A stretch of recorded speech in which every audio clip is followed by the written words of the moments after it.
how's it going today? My name is Naomi. My Instagram handle is ohmymakeup, so if you'd like to follow me over there and check out more makeup I do on the regular, I will leave that linked down below. Also, if you like this video, give it a thumbs up, please subscribe to my channel and ring that notification bell so you can be notified anytime I do upload a video. Today's going to be a super exciting video. I wanted to do my full face of makeup using my Sephora haul products, kind of give you my thoughts on those. I've been using those for about a week or so. So I have some collective thoughts of those, and then also a few new products I haven't shown on camera, but I wanted to kind of talk to you about, so you may be applying them on my face. Alright, so I'm going to go ahead and get started. I already did my eyebrows. Eyebrows are the least most exciting thing ever for me. So I went ahead and did those off camera, and then I'm going to go ahead and jump into my eyeshadow. So the primer I'm going to use is the exact same primer I use every single time. It is my Revolution Eye Elements in Core. I have a video pretty much me duping out this for the MAC Soft Ochre Paint Pot, so I will go ahead and link that video down below.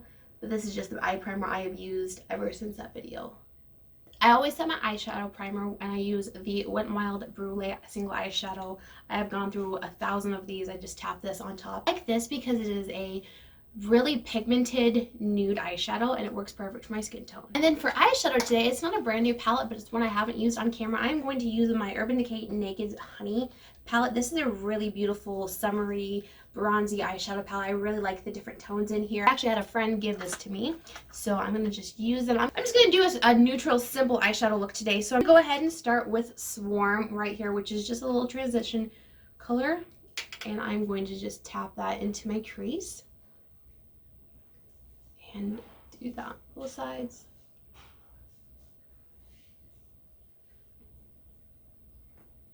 I'm going to grab a smaller crease brush and I'm going to go into Drip, which is right over here, and do that on the outer corner. And this is my like 3 eyeshadows, quick, done and easy, and get out the door type look. I just use 2 to 3 mattes and then a shimmer on the lid. I really like all the different mattes in this palette. I think it gives you a really nice variety to build up a eyeshadow look. I'm going to take an even smaller blending brush and go into Sting, which is the darker brown. I'm going to deepen up the outer corner just a little bit more. And all of these mattes blend really, really well. I don't have any of the other Urban Decay Naked palettes, but this one blends out really nice. I do like the pigmentation of the eyeshadows. And I do like the different tones that come in this palette. And then I'm going to jump into HBIC and put that in the middle of the lid. I'm just using my finger. That's a really pretty, it's almost like a rose gold color. That is so pretty. I'm going to take a little bit more drip into the outer crease. Just darken up just a little bit more. Then I'm going to go into Golden, which is right here, and I'm going to just put that on the front portion of my lid. Alright, so I'm going to go ahead and curl my lashes, apply mascara, be right back. Alright, so I just apply a light layer of mascara. I'm using my L'Oreal Bambi mascara. I do like this. It's not super volumizing, but it does lengthen really nice, so I've actually been enjoying that a lot. And next, I'm going to go in with my skin. So I am going to be using the foundation that I bought from Sephora and during the sale. It's the Tarte Foundcealer foundation. This is in the Fair Neutral. This matches me perfectly for skin tone. I really like it. So I've been trying this for the past week. And I do really like it. I've tried it with different primers, and it is a foundation that you can actually manipulate. More glowy, you can put a glowy primer underneath. If you want it to look a bit more smooth, you can put a pore filling primer underneath. But what I wanted to do today is I wanted to do it with no primer underneath. I'm not going to use any primer, I'm not going to use a lot of powder, and I'm not going to use a setting spray because I'm going to do a check-in at the end of the night, and I want to show you guys what this foundation looks like through the entire day with no extra help. It is a beautiful foundation. So I'm gonna go ahead and apply that. I do have moisturizer on my skin. I let that sit in. That's the only thing I'm using because I just wanted to show you. So I'm going to just apply a nice amount of this and blend it in. I am doing a bit of a heavier layer than I normally do because I do want to show you how it looks and how much you can build it up. So this foundation has really, really, really nice coverage. I would say medium to buildable for sure. The tone is beautiful, and I really like how this foundation wears. Is a really long lasting foundation on me. It lasts a good 10 hours before it starts breaking up, which is really exciting. I think it's going to be a fantastic foundation for the summer because it does just last very long, but it's not super thick or cakey. It looks nice on my skin. So if you wear this foundation without a primer and without a setting spray, it is kind of a satin skin-like finish, which I really love, because then I can kind of manipulate it however I want. Foundation does not oxidize. It does match me really nice when I'm normal, but I did get a bit of a sunburn, so it's a little light, but I'm gonna go ahead and bronze up my neck so it'll match just perfectly. See, it has pretty nice coverage. It isn't the most high coverage. You can definitely see I have a pimple right there. You can see that. I have another one right there. You can see that spot. I like the amount of coverage that it has because it still looks skin-like. It doesn't look like a mask. You can kind of still see some things peeking out from underneath, but that's how I like my foundation to be. I don't like super heavy, full coverage, mask-like foundation. All right, so there is the foundation all blended seamlessly into the skin, and it does have a tiny bit of natural glow. It's just beautiful. It looks just like skin, and it's not cakey, doesn't look heavy or anything. Then I'm going to go in with my Nars Creamy Concealer. This is the one I also got from Sephora, and I have this in light vanilla, which is the perfect tone for concealer. Honestly, this is the most perfect tone I have of all of my concealers. So I'm just going to apply that a little bit. I have been using this past week, and I will say I really do like this concealer. I have heard tons and tons of people talk about it and rave about it. And it's just taken me way too long to try it out, but I really do like it. It doesn't look cakey under the eyes. It blends out really nice, and it wears really nice. I'm going to just do a tiny bit on my few pimples just to see if I can cover those up. Quarantine has definitely done a number on my skin. I normally don't deal with a lot of breakouts, but a few more now than I ever have. See, it covered up pretty well. You can definitely still see it, but like I said, I don't want every single thing on my skin to just be blanked out. I do like to have a little bit of everything peeking through because it just makes it look a little bit more natural. So I am going to be using a lot of cream products today with my makeup because I did get a few cream products from Sephora. So I'm not going to powder my face just yet. I'm going to go ahead and go in with all my other powders. I'm going to go in with my E.L.F. cream contour palette. I used to own this probably 5 or 6 years ago. I decluttered it, and then I saw someone use it in a video, and they were talking about how they thought the formula was different and a lot creamier. So I went ahead and bought it. I got it from Target, and I bought it mostly for this color down here. It is a very cool tone cream contour color, which I don't have in my collection. Most of the cream contour or cream bronzers I have are really warm, so I wanted to try that out. I'm gonna warm it up with the tips of my fingers, and then I'll just apply a little bit and then just tap it out with my brush. And I like this brush because it does give me a pretty intense chiseled contour, which I like sometimes. And then just tap that out. I'm going to take it up a bit on my temple. And I do like a brush like this if I am trying to add just a little bit more shadow to the specific places. Like I will take a little bit and take it straight from my eye and kind of bring it up just a little bit.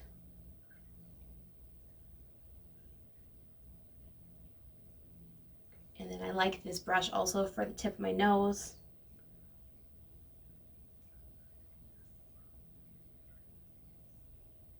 And what I like about this product is if you get too much, it really isn't hard to just kind of blend it until it blends out really well. And then you can also take your foundation sponge, kind of go over the spots just in case you get too sharp of lines when you're doing cream contour. That's what I love about cream contour is like if you mess up, you can fix it really easily. Unlike powder, contour, or bronzer, you can't really fix it all that easy, but with cream you can, because you can apply it. If you mess up, you just go over with a foundation brush. And then you can kind of blend it out or away. It's actually a really nice palette. Alright, so there is my bronze contour. I do really like the color of that. It's not super cool tone to where it looks ashy, but it is a nice cool tone, so it looks really natural on my skin. Next one I'm going to go into is the Tower 28. This is the Beach Please Magic Hour blush.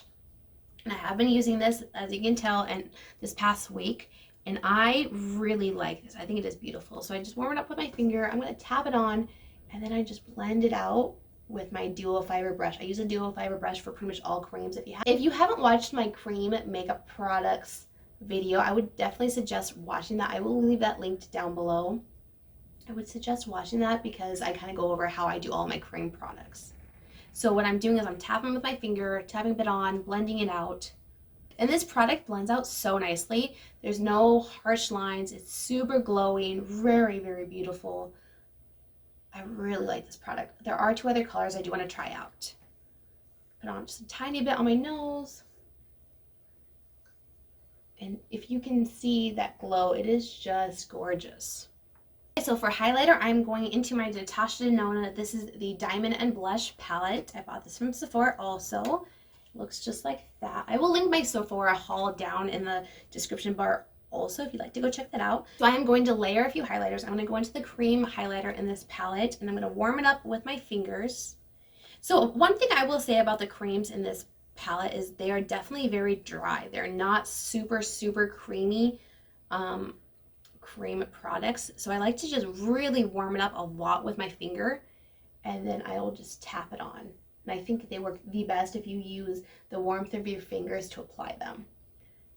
That is all the cream products I'm going to use. I'm going to go ahead and powder just a little. I'm going to use my number 7 Lift and Illuminate Triple Action Translucent Finishing Powder in Light. This is also a suggestion from Jessica Brown. I think her and I have really, really, really similar skin tone and makeup preferences, so I pretty much buy anything she suggests. So that is the powder. It is a very, very beautiful setting powder for your under eyes. It just makes your under eyes look so nice.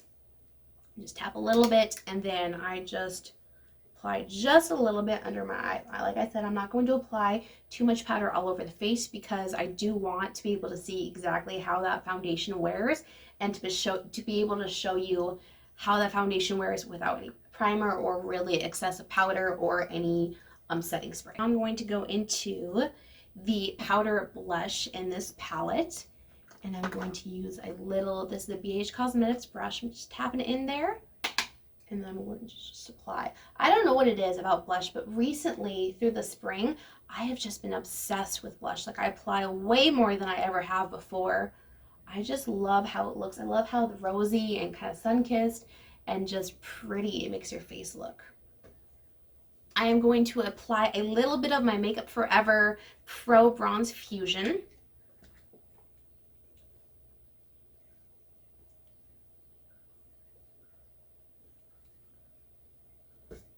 I'm going to go into my Natasha Denona palette. I am going to go into the Glow Extreme, which is right here, and I'm going to apply that everywhere I would do highlighter. Normally I would spray my face before I do highlighter just so that the highlighter will adhere to it, but because I don't want to affect the foundation at all, I'm not going to do that. So we're just going to go in with the dry highlighter.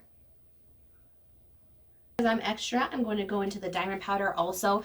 This one is so beautiful. So I am not a glitter highlighter person. I talked about this in my haul video. And this is pretty much pure glitter, but it just is so gorgeous. And I feel like if you just apply it in the proper place, like right there, and blend it out with your finger, don't go any further down, just right there, it is so pretty. I've never seen a glitter highlighter that I like this. It is such a fine milled glitter that is not something that's going to drop all over your face. It's not going to be going anywhere else but where you put it. Yeah, so that highlighter is just really pretty, especially for not really liking glitter highlighters. I really like that one. I'm also going to apply that into the middle of my tear duct area. So I am going to take the eyeshadow palette and apply a little bit of eyeshadow on my bottom lash line. I'm going to go into Hive right there. Put just a little bit on the bottom lash line and smoke that out. A little mascara, using my Bambi lash. Alright, so I'm going to go ahead and bronze up my neck because my chest and my face don't match because I did get a little sunburn. My favorite bronzer to do that is the Milani Big Bronzer in Soleil. I've used this a ton.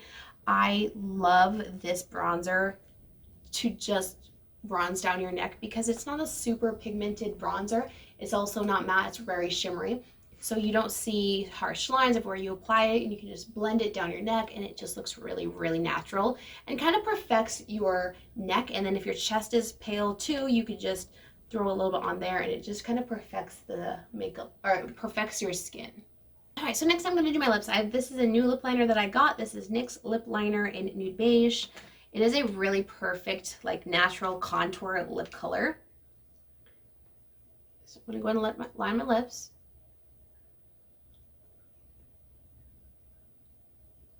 Lip liner, and then I'm going to go in with my Huda Beauty. This is the Staycation Matte Bullet Lipstick. This tone is so beautiful. Enjoy this lip color. I think it works perfect for my skin tone. It goes on super creamy. It does dry down pretty matte. Maybe a little too matte. It dries down to almost like a liquid lipstick type formula, but it still feels comfortable and not super, super drying on the lips. All right, so there is my finished makeup. I will do a check-in just a few hours to show you how the foundation wears. All right, guys, so it is now 6:30 at night. I've had my makeup on for 6 hours. It's not the longest wear test in the world, but I have been wearing this foundation consecutively now since I've bought it almost every single day. So it's been about 7 days I've worn it. I've tried it with all different type of primers. Really glad I did this wear test, but I didn't put any primer on. I put very little powder on, and I didn't do any setting spray, just to really get a look at the foundation. So my thoughts are, this foundation on its own, without primer and without a setting spray, is a touch on the dry side. So if you have extremely dry skin, you will probably not like this foundation. I'd have dry to normal, and now with the summer, I have a little bit more oily skin. So this foundation does work for me. And it's kind of crazy. The longer you wear it, the better it looks. Like right now, my foundation looks better than it did the first hour that I applied it. It's because like my natural oils have came through. It's a bit warmer outside. I have not applied any other highlighter. I haven't applied any powder or anything else on top of it, and it is looking a lot more glowy, a little bit more dewy, and this is just perfect how I like my foundation. I like this foundation because it is very versatile. Because it is a satin finish, skin-like, medium to full coverage foundation, you really have a lot of play with this. You can put a pore filling primer underneath, which will smooth out your skin. You can put a hydrating primer or like a face oil if you do have a little bit drier skin. A luminous primer underneath, which would just add a little bit more glow. Just a really nice foundation. It has a really nice longevity. It lasts a good, I would say, 8 to 10 hours. I don't have a ton of fading. I have just a little bit of cakiness around my nose, which I can never not have. But other than that, like, I don't think, it hasn't really faded. I mean, maybe the tip of my nose, but that's kind of the same. But it hasn't really faded. It looks just really nice. It looks better now than it did when I first applied it. So if you are looking for a foundation that's medium to full coverage, that has nice skin-like finish, isn't super cakey, but also isn't super luminous, is really a nice skin-like foundation, I would definitely suggest the Tarte Foundcealer. I really do like it. Nars Radiant Creamy Concealer. I do really like this concealer. It looks really nice under my eyes. It lasts a really long time. I'm not surprised that I like this. Pretty much anyone who's ever tried it does like it, so I'm really glad I have that. The Huda Beauty lipstick. I absolutely love the tone. It is beautiful, but it does get pretty drying, and as it dries, it does start to have a little line in the line where your lips are, and I don't like that very much, so it doesn't wear off very nice. It lasts a long time, but when it does start fading, it does not fade very gracefully, which is a big bummer. I will continue to wear it, and I bet if I put a gloss, like if I wore it for, an hour to 2 hours and then I put a gloss on top of it, it would revive the lipstick and then probably fade better. So I'll probably try to do that. I will definitely still use it. I do really like it. It is a very beautiful color. It just probably is not my most favorite matte lipstick formula. And I think that is it for the video. I hope this was helpful. I hope you enjoyed it. I know it wasn't the longest wear test, but I have worn this multiple days, so I do have pretty good thoughts on the foundation. All right, guys, thank you so much for watching, and I'll catch you on the next video. Bye, guys.